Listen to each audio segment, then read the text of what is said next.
हरे कृष्ण कृष्ण हरे कृष्ण कृष्ण कृष्ण हरे हरे हरे राम हरे राम राम राम हरे हरे वृंदावन विहारी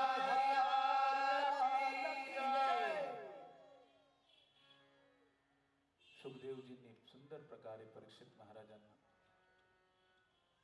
भगवंताने ब्रह्माजीला दिलेलं चतुश्लोकी भागवताचं वर्णन केलं.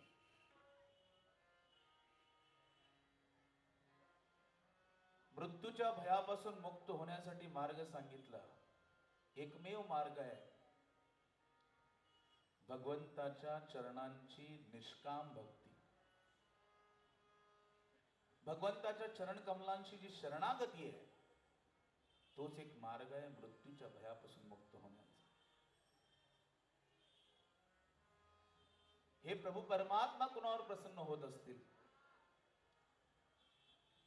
काय योग्यता असावी जेणेकरून प्रभू आपल्यावर प्रसन्न होतील, भगवंत प्रसन्न होतील.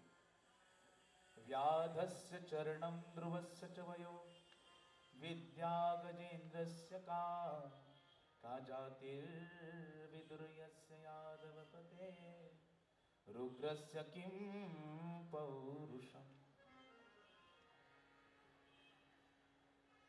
चांगल्या प्रकारे स्वच्छता धारण करून शुचिर्भूत अवस्थेमध्ये दिवसातून 4-4 वेळा आंघोळ करून राहिलं तर भगवंत प्रसन्न होत असतील असं जर आपण मान्य केलं तर जे कोल भील थंडीच्या 4 महिने कधी आंघोळच करत नव्हते त्यांना प्रभू रामचंद्रांनी आलिंगन दिले. याचाच अर्थ भगवंत शुचिर्भूत अवस्था पाहत नाही. व्याधस्य चरणम. अरे भगवंताला प्राप्त करण्यासाठी वृद्धावस्थेमध्येच प्राप्त करण्याचं साधन आहे. आता तर आम्ही लहान बालक आहोत, जे वृद्ध आहेत त्यांना भगवंताची प्राप्ती होत असेल, भगवंत त्यांच्यावर प्रसन्न होत असतील असं जर का मान्य केलं तर ध्रुवस्य च वयो. ध्रुव महाराजांचं कित्येक वर्ष आयुष्य होतं. 5 वर्षात ते ध्रुव महाराज त्यांनी कठोर साधना करून भगवंताची प्राप्ती करून घेतली. भगवंताला प्रसन्न करण्यासाठी वयाची मर्यादा नाही आहे. भगवंताला प्रसन्न करण्यासाठी स्वच्छतेची काही जरूरत नाही आहे. म्हणजे ठीक आहे भगवंताला प्राप्त करण्यासाठी विद्वत्ता लागत असेल, त्याच्यावर भगवंत प्रसन्न होत असते. विद्या गजेंद्रस्य का. अरे जर विद्वत्ता बघितली असती भगवंताने तर त्या गजेंद्र हत्तीची काय विद्वत्ता होती. साधारणच हत्ती त्याने कमळ पुष्प घेतलं आणि भगवंताला पूर्ण भावाने समर्पण केलं. भगवंत त्याला प्रसन्न होऊन त्याचा उद्धार करतात. भगवंत विद्वत्ता पाहत नाही. भगवंत जाती तरी पाहत असते. मला प्राप्त करण्यासाठी उत्तम कुळाचं असलं पाहिजे, ब्राह्मण कुळाचं असलं पाहिजे, उच्च वर्णीय असलं पाहिजे. जर भगवंताने हे बघितलं असतं का जातीर विदुर्यस्य यादवपते. विदुरांची काय जाती होती, दासी पुत्र होते, शबरी भिलणी होती, पण तिच्या हातची उष्टी बोरं देखील भगवंताने स्वीकार केली. रुग्रस्य की पौरुषम. जो शक्तिशाली असेल त्याच्यावर भगवंत प्रसन्न होत असतील असं जर मान्य केलं तर उग्रसेन राजा हे काही जास्त शक्तिशाली नव्हते. स्वतःचा पुत्र कंस यांनीच त्यांना कारागृहात टाकलं होतं, पण त्यांच्या जवळ भगवंत सल्लागार म्हणून काम करतात, त्यांना राजा म्हणून त्यांनी आसनस्थ केलं. जर सुंदरतेमुळे भगवंत प्रसन्न होत असतील तर ती कुब्जा जी कंसाची दासी होती, जी कंसाला चंदन लावायची, ती कुब्जा, तिचं शरीर त्रिवक्रा, तिचं दुसरं नाव, 3 ठिकाणी तिचं वक्र म्हणजे वाकलेलं असं शरीर होतं. त्या कुब्जेची काय सुंदरता होती, पण भगवंताने तिच्यावर देखील प्रसन्नता दर्शवून तिचा उद्धार केला.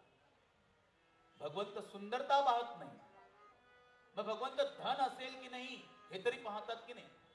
कोणी धनवान असेल तर मी त्यांच्यावर प्रसन्न होईन. सुदामा तर निर्धन होते, भौतिक दृष्टीने निर्धन होते, कबीरा सब जग निर्धना, धनवंता नहीं को, धनवंता तेहु जानियो, जाको राम नाम धन हो. कबीरदासजी म्हणतात या जगामध्ये सर्व निर्धन व्यक्ती आहेत. मग धनवंत कोणाला मानावं? धनवंता तेहु जानियो, जाको राम नाम धन हो. ज्याच्याजवळ परम राम नामाचं धन आहे, भगवत नामाचं धन आहे, तो या जगात सर्वात मोठा धनी. भगवंताला प्रसन्न करण्यासाठी निर्धन किंवा धनवान असणं हे काही जरुरी नाहीये. म्हणजे ठीक आहे, भगवंत ह्या सर्व गोष्टी बघत नाही, मग तो भगवंत आपल्यावर प्रसन्न होईल कसा? तुलसीदास खूप सुंदर उत्तर देतात. बिना प्रेम रीझे नहीं, तुलसी नंद किशोर. जोपर्यंत भगवंतासाठी आपल्या हृदयामध्ये ते प्रेम जागृत होत नाही, तो शुद्ध भाव जोपर्यंत जागृत होत नाही, तोपर्यंत भगवंत आपल्यावर प्रसन्न होऊ शकत नाही. बिना प्रेम रिझे नाही, तुलसी नंद किशोर. मग त्यावेळी भगवंत केवळ भावाचेच भुकेलेले आहे. आणि विदुरांची जाती न पाहता त्यांच्या घरी त्यांनी काय केलं? भोजन स्वीकारलं. दुर्योधनाचं 56 प्रकारचं व्यंजन देखील भगवंताने धुडकावून लावलं. त्याच्या घरी भोजन स्वीकारलं नाही का? कारण दुर्योधनाच्या मनामध्ये भगवंताप्रती श्रद्धाभाव नव्हता, पण विदुरांच्या मनामध्ये भगवंताप्रती भक्तिभाव होता. विदुराणीच्या मनामध्ये भक्तिभाव होता, म्हणून भगवंताने त्यांच्या घरात केळ्यांच्या साली देखील खाल्ल्या. परीक्षित महाराज म्हणतात, हे शुकदेवजी, मला विदुर चरित्र ऐकायचं. आणि शुकदेवजींनी परीक्षित महाराजांच्या ही विनंती हिला मान्यता देऊन त्यांनी पुढे सांगण्यास प्रारंभ केला. शुकदेवजी म्हणतात, परीक्षित, कौरव आणि पांडवांचं युद्ध अटळ झालं होतं. युद्ध होणार ही संभावना दिसत होती. त्यावेळी विदुरजींनी धृतराष्ट्र आपल्या मोठ्या भावाशी संगनमत केलं आणि त्या ठिकाणी संवाद साधून विदुरजी म्हणू लागले, हे धृतराष्ट्र, अहो तुमच्या घरात साक्षात कलियुगाचा आविर्भाव झालेला आहे. हा दुर्योधन साक्षात कलीचा अवतार आहे आणि ह्याच्यामुळे तुमच्या पूर्ण कुळाचा विनाश होणार आहे. लक्षात घ्या, नीती सांगते की जर एक कुटुंब आणि त्या एका कुटुंबातील एक व्यक्ती, त्या व्यक्तीमुळे जर पूर्ण कुटुंब नष्ट होत असेल, तर त्या व्यक्तीला नष्ट करण्यास तत्पर असावं. त्याला नष्ट केलं तर काही वावगं जात नाही, कारण त्याच्यामुळे पूर्ण कुटुंब नष्ट होणार आहे, म्हणून त्याला नष्ट करावं. एका कुटुंबामुळे जर एक समाज नष्ट होत असेल, तर त्या कुटुंबाला नष्ट करण्यास शास्त्राने मान्यता दिली, नीती सांगितली. एका समाजाच्या मुळे जर पूर्ण शहर बर्बाद होत असेल, तर त्या समाजाला हटवण्यास शास्त्राने मान्यता दिली. एका शहरामुळे जर एखादं राज्य पूर्ण विनष्ट होत असेल, तर त्या शहराला देखील विनष्ट करण्यास सांगितले. आणि एका राज्यामुळे संपूर्ण देश जर विनष्ट होत असेल, तर त्या राज्याला देखील विनष्ट करण्यास सांगितलं. पण सर्व काही असून देखील जर आपण स्वतःच विनष्ट होत असू, तर सर्वांना त्यागण्यास सांगितले शास्त्राने. स्वतःच्या उद्धारासाठी सर्वस्व त्याग करण्यास शास्त्राने मान्यता दिली. कारण आपुलिया हिता असे जो जागता, धन्य माता पिता भयाचिया. हित कशामध्ये आपलं? संत सांगतात, हित ते करावे देवाचे चिंतन.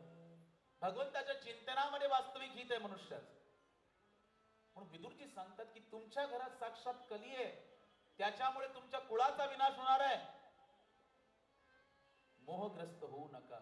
हे विदुरजी सांगत असताना दुर्योधन आला आणि अतिशय क्रोधिष्ठ अवस्थेमध्ये विदुरजींना उद्देशून म्हणाला, अहो आतापर्यंत मी तुम्हाला आपला संयोगी मानत होतो. आमचे मंत्री असून तुम्ही पांडवांचा पक्ष घेता, माझ्या विरुद्ध माझ्या बाबांचे कान भरता, निघून जा इथून.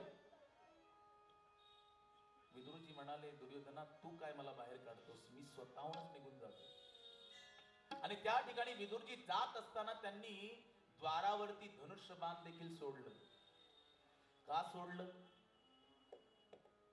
त्यामागे मंतव्य हे आहे की विदुरजींनी सांगून दिलं की मी तुम्हाला सोडून चाललो म्हणजे मी पांडवांच्या पक्षामध्ये जाईन असा अर्थ करून घेऊ नका.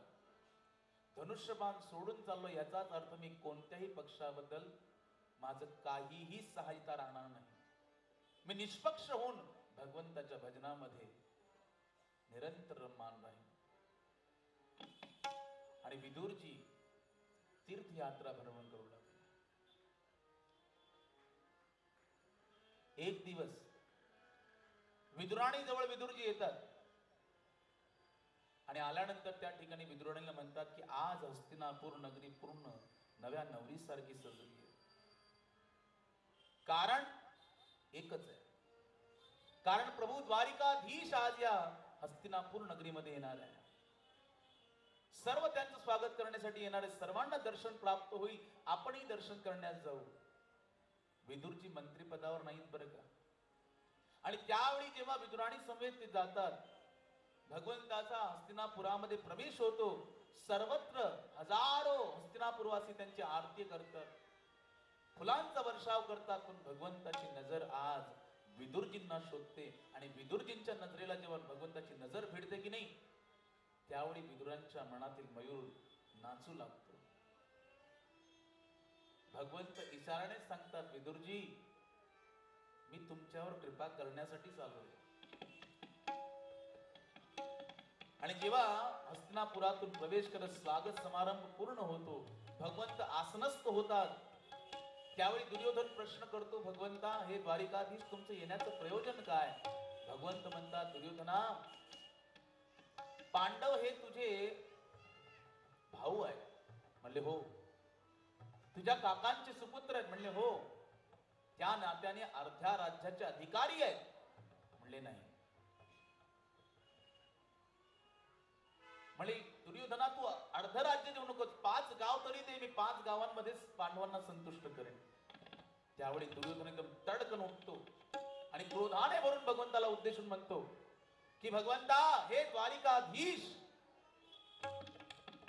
सुईच्या टोकाची जमीन देखील मी बिना युद्धेन केशवा, युद्धाशिवाय देणार नाही. आणि त्यावेळी भगवंत म्हणतात, दुर्योधना तुला युद्धाचे विभीषिकेचं जे युद्धाचा परिणाम आहे याची तुला काही माहिती नाहीये वाटत. युद्ध विनाशकारी असतं. हजारो स्त्रिया विधवा होतात, लाखो मुलं अनाथ होतात, सर्वस्त्र विनाशच विनाश होतो. माझं ऐक. पण दुर्योधनने ऐकलं नाही. आणि भगवंत म्हणतात, तुला शांती दूताबरोबर कशा प्रकारे व्यवहार करावं हे देखील कळत नाही. धृतराष्ट्रजीने मागे हात खेचला. म्हणले दुर्योधन शांत हो. दुर्योधनाला आपली चूक कळली आणि दुर्योधन त्या ठिकाणी भगवंताला उद्देशून म्हणतो, द्वारिकाधीश या राजनीतीच्या गोष्टी नंतर होऊन दे. माझी माता गांधारी हिने तुमच्यासाठी 56 प्रकारचे व्यंजन तयार केले, त्यांचा पहिला उपभोग करून घ्या. ह्या वार्ता नंतर होत राहतील. भगवंत म्हणाले, दुर्योधना तुझ्या घरी 56 प्रकारचे व्यंजन जरी बनलेले असतील तरी माझ्या पोटामध्ये भूक नाही रे. आणि तुझ्या मनामध्ये माझ्याविषयी श्रद्धा देखील नाही. म्हणून या 2 गोष्टींमुळे मी तुझ्या घरचं जेवण स्वीकार करू शकत नाही. आणि तसं देखील माझं निमंत्रण विदुरजींच्या घरी पक्क झालेलं आहे. आणि विदुरजी समोरच प्रजाजनांबरोबर उभे. इशारामध्ये भगवंताने सांगितलं, विदुरजी गप्प बसा. विदुरजी घाबरले आणि त्वरित गोप बाजारात जाऊन भगवंताच्या आगमनासाठी नाना प्रकारच्या स्वादिष्ट व्यंजनाची तयारी करू लागले. आणि आज भगवंत विदुरजींच्या घरी चालले. विदुरजी गोप बाजारात आहेत, विदुराणी घरात आहे. आणि जेव्हा भगवंत द्वारावर उभे राहतात, हाक मारतात, काकी मी कृष्ण. एवढं ऐकता क्षणी त्या काकीचं भान हरपून जात. साक्षात भगवंत तिला समोरासमोर दर्शन देण्यासाठी स्वतः आलेत. आणि जेव्हा काकी पाहते भगवंताला, तिचं भान हरपून जातं आणि त्या क्षणीच भगवंत पुन्हा हाक मारतात, काकी. ती म्हणते, या ना. हे कृष्ण, हे गोपाल, हे मधुसूदन, या घरात या. आणि आतमध्ये घेतल्यानंतर त्या ठिकाणी काकी भावभिवोर अवस्थेमध्येच आहे. अनेक ठिकाणी भगवंताला बसवण्याचा प्रयत्न करते, पण कोणती जागा शुद्ध नाही, अशुद्ध समजून भगवंताला सर्व अंगणामध्ये फिरवते आणि शेवटी एक जागा अशी निवडते शुद्धमय आणि त्या ठिकाणी भगवंताला आसनस्थ करते. भगवंताचं दर्शन करत करत काकींची नजर भगवंताच्या सुंदर रूप